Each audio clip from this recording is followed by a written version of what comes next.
একটা বেড়াল পুতুলকে দেখে আমার এক সত্যি সত্যি টুঙ্কি ভয় পাচ্ছে। আয় আয় আয়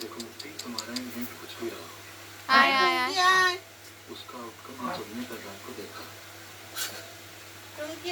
ওকে ভয় পাচ্ছে, ওই জন্য ওকে ভয় পাচ্ছে। আয় আয়,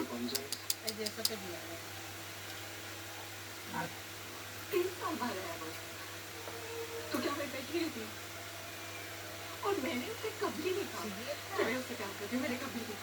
चलो अपॉलॉजी छोड़ो, एक बार ही जाके बात तो कर ले उससे। कोई बात कर सकता है इंसान से? अब ना जलाने के लिए बस नहीं बची, उसके बाद जस्सी को पेट्रोल बॉम्ब दिए उसने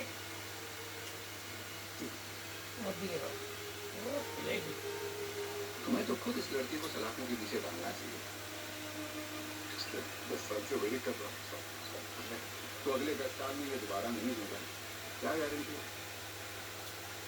इसलिए कहीं चले जाऊंगा, आज के बाद आपको दिखेगा। ওকে মারবে, ওকে পছন্দ করছে না, ওর প্রতি রাগ।